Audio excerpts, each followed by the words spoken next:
자, 우리 정책 집행 83페이지 한번 봅시다. 1세대, 2세대, 3세대가 있는데, 자, 그 세대 구분보다는, 자, 프레스만 율다우스키 별표 가장 많이 나오죠. 오클랜드 사업 실패, 오클랜드 사업 미주 실시고, 공동행동의 복잡성, 정책 집행 과정에 참여자들이 많으면 그 참여자들이 빅토 포인트, 거부점이 되어서 정책의 성공 가능성이 낮아진다고 얘기했고요. 그 다음에 사람이 너무 빨리 바꿨고 부적절한 기관이 집행을 맞았다는 거죠. 오클랜드 사업 내용은 잘 아시죠? 일자리를 만들기 위한 사업이었는데 우리 결정은 잘 됐는데 뭐의 실패다? 집행의 실패죠.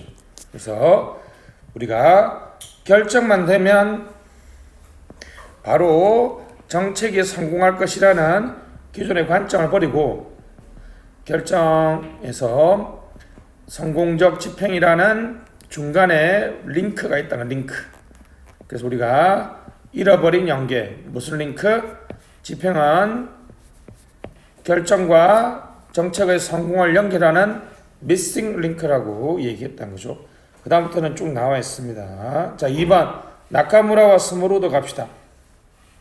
이거는 암기법 있죠. 고지협제관의 효능만 대체가 있습니다. 보통은 관료적 기업가형이 가장 많이 나옵니다. 알았죠? 그래서 고전적 기술관료형하고 관료적 기업가형이 가장 많이 나오죠. 그래서 고전적 기술관료형은 결정자의 권한이 가장 크다. 중요하죠? 그래서 기술적인 어떤 수단을 선택할 수 있을 건가만의 재량을 부여해요. 지시적 위임형은 됐습니다. 행정적 권한 밑줄, 기술적 권한은 그래서 무슨 관료자형? 기술 관료형. 됐죠? 지시적 위임형은 행정적 권한입니다. 오클랜드 사업의 대표적이고 협상형은 목표와 수단 사이에 협상을 합니다. 재량적 실현가형은 추상적이고 일반적인 목표 설정 밑줄, 그리고 관료적 기업가형은 집행자가 주어가 누구예요? 집행자가 목표를 수립하고 그것을 받아들이도록 충분한 권한이 있어요. 그리고 집행자는 결정자와 교섭하여 목표 달성 수단을 확보합니다. 됐죠? 이 2번 지문이 협상형이 아니라는 게 되게 중요합니다. 됐고요. 집행자에게 권한이 가장 크다. 집행자에게 권한이 가장 크다. 후보국장이 대표적인 경우죠. 됐습니다. 대단하지 않아요? 후보라는 FBI 국장이 24년부터 72년까지 FBI 밤의 대통령이라고 그랬죠. 미국에서. 넘어갑시다. 역시 시험은 이거죠. 하향식, 상향식입니다.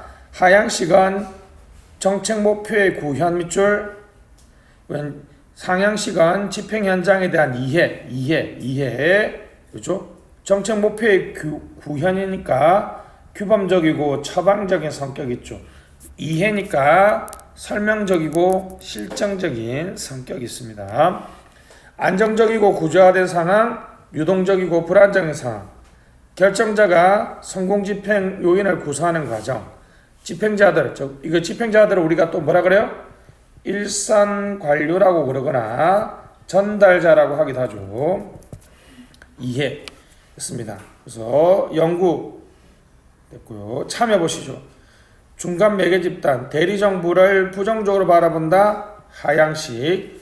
오히려 긍정적으로 바라본다. 상향식입니다. 정책 의도의 구현이 정책 평가의 기준이라면 1차적으로 집행 현장에서의 적응, 착상, 생존 됐죠.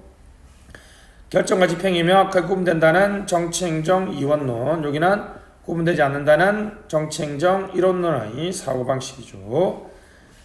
자, 하향식과 상향식의 장단점은 넘어가시고 최근에 시험에 많이 나오는 게 5번, 6번이죠. 다음 페이지 가시죠. 마이클 립스키의 일선관료 이론, 전형적인 상향식의 대표적인 연구죠. 됐습니다. 일선관료들은 일률적으로 정형화시키기에 너무 다양하고 복잡하다. 예를 들면요, 교통 단속을 하는 경찰이라고 하더라도 그것이 지역 또는 위치마다 단속의 내용이나 과정이 엄청 달라요. 2번 기계적인 업무 수행보다는 인간적인 업무 수행. 한번 걸리면 봐달라는 사람들 엄청 많죠. 였습니다. 목표는 이율 배반적이거나 애매한 경우가 많고요. 그들은 인적 물적 자원이 만성적으로 부족하며 모호하고 대립되는 기대에 존재하고 있습니다. 그래서 그 사람들은 그들 나름대로의 무슨 메커니즘? 코핑 메커니즘을 만들어내는데 단순화와 정형화죠. 였습니다. 고객을 재정의하든지 우회 절차, 모욕 주기 등을 통해서 실질적인 정책 집행이 일어난다는 거죠. 자, 범한 것이죠. 거시 집행은 행정, 채택, 미시 집행, 기술 타당성입니다. 행정은 자 프로그램 밑줄 정책을 프로그램 바꿔주는 것. 채택은 지방정부 밑줄 이 프로그램을 지방정부에서 이제 하려고 하면 채택해야 되죠. 자, 미시 집행은 프로젝트, 실행사업으로 변환하고 이제 미시 집행이 되면 그것이 기술적으로 타당하면 정책 성과와 연결되겠죠. 자, 미시 집행은 동전제 부합기상입니다. 다 외우고 싶으신 분들은 뮤추얼 어댑테이션만 외우면 된다 그랬죠. 가장 좋은 집행은 뭐다? 뮤추얼 어댑테이션입니다. 미시 집행은 첫 번째 동원, 프로젝트를 집행하기 위해서 다양한 지지를 동원하고 확보하는 과정을 말하고요. 전달자, 일선 관료들은 기존에 했던 사업과 새로 내려오는 프로젝트 중에 무엇을 우선할 것인가를 결정합니다. 부집행은 둘 다 안 하는 거죠. 흡수는 기존 SOP에 맞춰서 실행사업을 수정 적용하는 것. 이 경우에는 새로운 프로젝트가 엄청나게 변질되겠죠. 기술적 학습은 새로 내려온 프로젝트에 기존 SOP를 수정 적용하는 것. 이 경우에는 기존 SOP가 엄청 바뀌기 때문에 기존 정책 집행이 엄청나게 변질되겠죠. 그래서 가장 좋은 거는 뭐다? 상호 적용. 가장 좋은 뭐다? 상호 적용. 가장 좋은 건 뭐다? 상호 적용. 요게 시험 논문 합니다. 엘모어는 내용을 안 넣는데요. 자, 체제 관리, 관료 과정, 조직 발전, 갈등 협상. 뭐 이런 게 있다는 거 넘어가시고. 다음 페이지 통합 모형입니다. 사바시어의 지지 연합 모형입니다. 오더 포커시 콜리션 프레임워크 있어서 ACF 모형이라고 얘기하긴 하는데, 자, 상향 동그라미 정책 하위 시스템 시험 잘 놉니다. 집행 현장을 보니까 정책 하위 시스템은 상향식으로, 그 다음에 집행에 영향을 주는 안정적이고 불안정적인 변수는 하향. 다시 뭐라고요? 상향식은 정책 하위 시스템을 구출하고 하향식은 안정적 불안정적인 변수에 도출했습니다. 장기적 관점, 요즘에는 그래서 정책 변동 모형에 가깝다라고 얘기하죠. 장기적인 정책 변동을 설명하는 겁니다.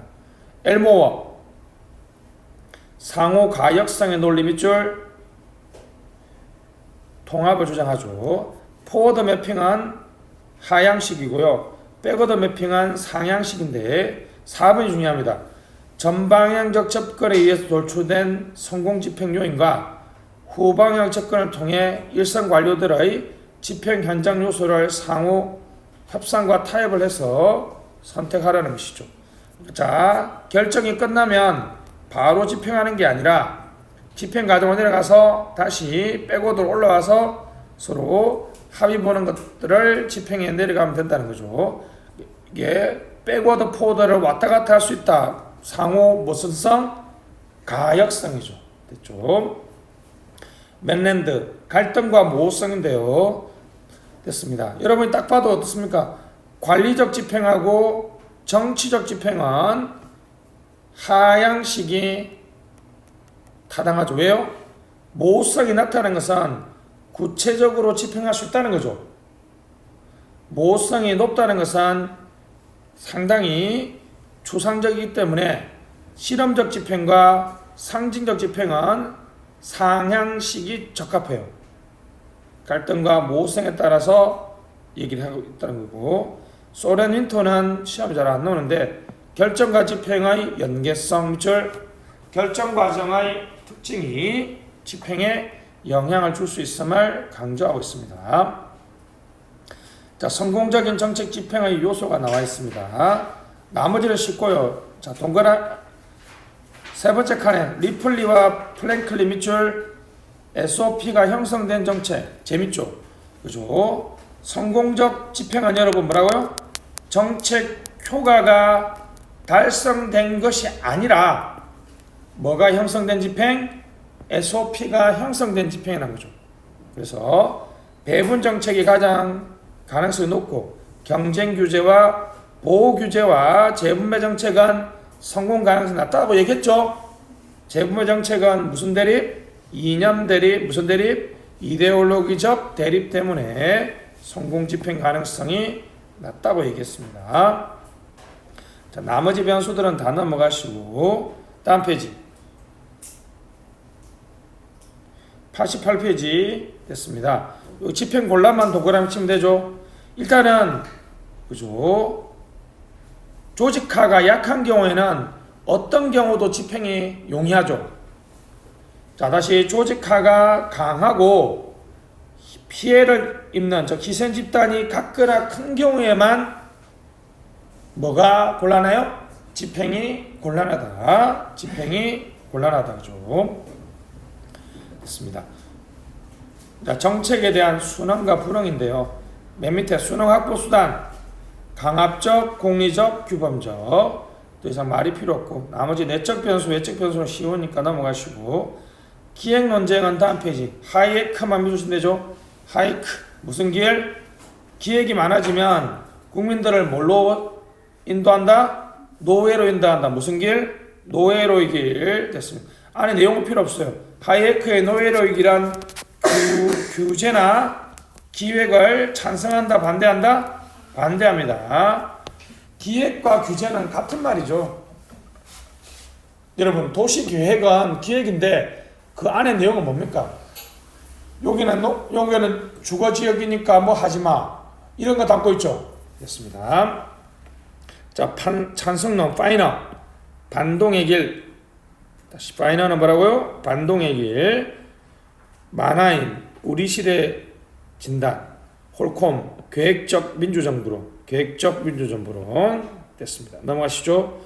롤링 플랜만 체크하시죠. 롤링 플랜은 항상 동일 기간 유지 다시 1년이 지나면 1년을 추가하고 또 수정 보완하면서 동일한 기간을 유지하는 것은 계속 굴러가니까 무슨 계획?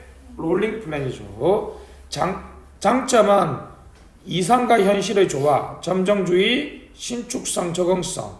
그러나 단점 뭐라고요? 정치적 매력은 없어요. 아시겠죠? 정치적 매력은 없습니다. 선거 공약으로는 적합하지 않습니다. 선거 공약으로는 그냥 어떻습니까? 2022년까지 얼마만큼 하겠습니다.